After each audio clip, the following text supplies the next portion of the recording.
안녕하세요. 테스트네이션의 우송쌤입니다. 자, 오늘은 제가 2023년 그리고 2024년부터 적용될 디지털 SAT에 대해서 얘기 좀 하려고 합니다. 많은 부모님 그리고 학생분들이 이제 내년부터 시행될 디지털 SAT에서 굉장히 많은 질문을 해주시는데요. 사실 이 질문들은 어떻게 보면은 바뀌게 될 시험에 대한 걱정과 우려 속에서 나온 질문들이라고 할 수 있죠. 여러분들이 이런 질문을 하시는 것도 굉장히 이해가 되는데요. 그래서 오늘은 저희가 앞으로 이 디지털 SAT를 어떻게 준비해야 되는지에 대해서 간략하게 말씀을 드리려고 합니다. 그리고 이 디지털 SAT가 어떤 식으로 변경될지에 대해서도 간략하게 저희 예측을 말씀을 드릴 텐데요. 정확한 예측은 아닐 수도 있어도 사실 우리가 과거에 있었던 변화들을 기반으로 말씀을 드릴 거기 때문에 유용한 정보가 될 수 있었으면 좋겠네요. 일단 첫 번째로 이번에 새로 바뀌게 될 디지털 SAT에서 얘기를 하려면 예전에 과거의 올드 SAT부터 얘기를 해야 합니다. SAT라는 시험을 주최하고 있는 컬리지 보드는 과거에도 SAT를 한번 이렇게 개정을 한 이력이 있는데요. 과거 올드 SAT는 1984년부터 2005년까지 시행이 됐던 시험이고 2006년부터 시행되었던 시험이 지금 우리가 현재 알고 있는 New SAT라고 보시면 될 것 같습니다. 이 New SAT 내에서도 어느 정도의 개정을 과정을 거쳐서 2014년, 약 2014년부터 우리가 알고 있는 SAT의 형태로 좀 자리를 잡았다고 볼 수 있는데요. 그러면은 이 올드 SAT에서 이 New SAT로 넘어올 때 어떠한 변화가 있었는지 한번 보겠습니다. 일단 시간적인 측면은 굉장히 많이 줄어들었어요. 과거에는 이 에세이가 필수로 시험에 들어갔었기 때문에 총 시험 시간이 3시간 45분이었던 반면에 지금 우리가 치르고 있는 SAT는 3시간 정도 진행이 되고 있죠. 그리고 과거에는 2400점이라는 점수가 만점이었지만 현재는 1600점이라는 점수가 만점으로 설정되어 있습니다. 그리고 과거 시험에서 굉장히 많은 학생들이 어려움을 겪었던 부분이 뭐냐면 이 틀린 문제에 대한 페널티가 적용이 됐다는 거예요. 이 틀린 문제 페널티는 뭐냐면 내가 잘 모르겠는 문제를 이제 찍었을 때 내가 찍은 문제가 만약에 틀리게 될 경우에는 4분의 1점을 감점으로 받게 됩니다. 그래서 이때 학생들은 본인이 모르는 문제를 그냥 선택하지 않고 빈칸으로 놔두고 틀리느냐 또는 정답을 골라서 4분의 1점을 깎이느냐가 점수로 측정이 됐다는 겁니다. 하지만 이 부분은 우리가 현재 치르고 있는 New SAT 부분에서 이제 사라지게 됐고요. 그리고 또 계산기 부분 같은 경우도 현재는 우리가 non-cal 섹션과 calculus 섹션이 나눠져 있지만 이때 old SAT에서는 모든 문제에서 이제 계산기를 사용할 수 있었습니다. 그리고 마지막으로는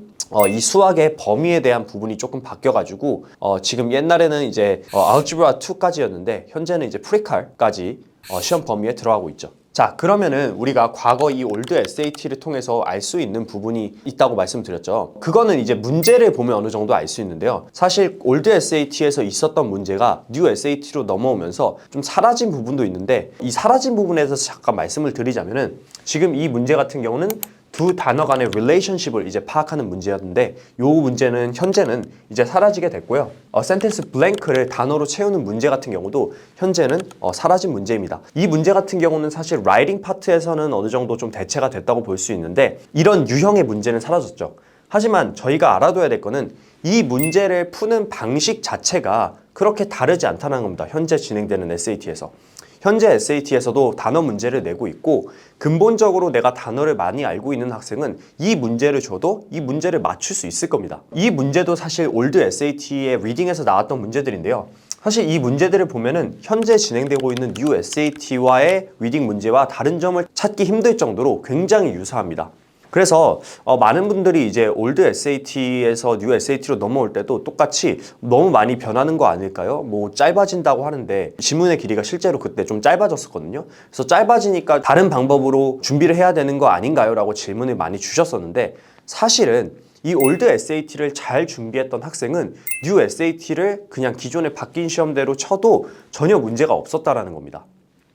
그럼 이제 우리가 치르게 될 한국 학생들은 내년 그리고 미국에 있는 학생들은 내후년부터 치르게 될 이 디지털 SAT에서 바뀌는 부분에 대해서 좀 말씀을 드릴 텐데요. 사실 이전 영상에서도 굉장히 제가 몇 번 말씀을 드렸었는데 다시 한번 짧게만 짚고 넘어가도록 하겠습니다.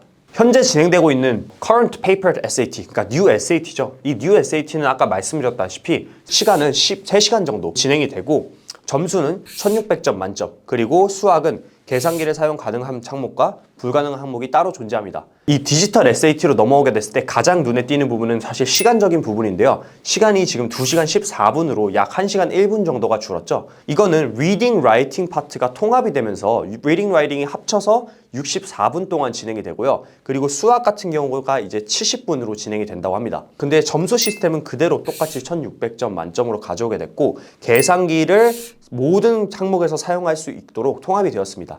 그러니까 어떻게 보면 예전에 과거 올드 SAT 시절로 다시 돌아간 느낌이라고 볼 수 있겠죠. 사실 여러분이 인터넷에 검색을 하게 되면은 New Digital SAT에 관한 Practice Question을 여러분이 다운로드 받아서 볼 수 있습니다. 이 컬리지 보드에서 현재 제공을 하고 있고요. 이 문제들을 제가 이제 하나하나 좀 분석을 해봤는데 이 분석을 해보면서 느낀 점은 역시 올드에서 뉴 SAT로 넘어올 때와 마찬가지로 이 뉴 SAT에서 디지털로 넘어갈 때도 크게 변한 점이 전혀 없다라는 것입니다. 여기서 물어보는 모든 유형의 질문들은 여러분이 이제 현재 진행되고 있는 뉴 SAT에서 봤던 유형들에서 정말 이 패러그래프의 전체적인 지문의 길이만 줄어들었을 뿐 어떠한 큰 문제에 그러니까 펀디멘털한 부분은 전혀 변하지가 않았다는 거예요. 그래서 결론적으로 저희가 말씀을 드리자면은 뉴 SAT, 이 디지털 SAT를 준비하는 데 있어서 학부모님들 그리고 학생분들은 어떻게 대비를 해야 되냐? 현재 준비하고 있는 것과 똑같이 준비를 하시면 된다고 말씀을 드리겠습니다. 과거 올드 SAT에서 뉴 SAT로 넘어올 때도 학생들이 정말 인터넷에 올라와 있는 이 한 세트 시험만 보고도 시험을 치르러 가서 굉장히 잘 좋은 점수를 받았습니다. 다시 말해서 올드 SAT에서 2300점 이상 고득점을 받던 학생이 뉴 SAT로 넘어왔다고 해서 1500점 미만의 낮은 점수를 받을 일은 거의 없다라는 것이죠. 그 학생이 올드 SAT에서 2300점 이상을 받았다고 하면은 이 뉴 SAT로 넘어왔을 때도 1600점에 가까운 점수를 받았을 거란 겁니다. 제가 요즘에 이런 얘기 굉장히 많이 들어요. 뭐 어디서 얘기를 들었는데 이 새롭게 진행될 디지털 SAT가 너무 많이 바뀌어서 학생들한테 안 좋을 것이다. 12월에 무조건 끝내라고 했다라고 말을 하는데 제가 전 영상에서도 얘기했지만 당연히 뉴 SAT에서 끝냈을 때 이점은 있습니다. 이점은 있지만 사실은 새로 진행될 디지털 SAT가 기존 뉴 SAT보다 훨씬 더 어려울 것이다 라는 추측은 제 개인적인 생각으로는 학생들에게 12월 달에 끝내지 않으면 큰일이 날 것이기 때문에 반드시 이번에 끝내야 된다 라고 하는 어떤 하나의 마케팅 수단으로 생각을 하고 있고요. 3월 달에 6월 달에 디지털로 시험을 볼 수밖에 없는 상황이라고 하면은 너무 걱정하지 않으셔도 됩니다. 실제로 저희 학생 중에 한 명이 올해 9월 달에 디지털 에세이로 시험을 본 학생이 있는데요. 이건 어떻게 시험을 보게 됐냐면 컬리지 보드에서 디지털 SAT로 3월 달에 넘어가기 전 마지막 최종 점검 단계처럼 해서 랜덤으로 학생들에게 메일을 보내서 디지털 SAT를 보게 해줬습니다. 이때 디지털 에세이를 치렀던 학생이 저희 학원에도 한 명 있었는데요. 이 학생은 기존에 저희랑 뉴 SAT를 계속해서 공부했던 학생이고 그 학생이 시험을 끝나고 저에게 해줬던 말은 실제 본인이 공부했던 SAT랑 크게 다를 바가 없다라는 것입니다. 그 학생에게 너가 디지털 에세이를 치르면서 정말 새롭게 본 문제 유형이나 정말 이런 거는 내가 한 번도 SAT를 공부하면서 본 적 없었던 것이 있었냐? 라고 물어봤는데 그런 게 전혀 없었다라고 했고요. 심지어 뭐 라이팅 관련된 지문들은 그냥 거의 똑같다라고 느껴졌다고 합니다. 그렇기 때문에 이제 SAT를 공부해야 하는 특히 저학년 학생분들이 굉장히 걱정이 많을 텐데요. 현재 공부하고 있는 방식으로 공부를 잘 진행을 하신다면 새롭게 바뀌는 디지털 SAT에도 분명히 좋은 결과를 얻을 수 있을 거라고 생각합니다.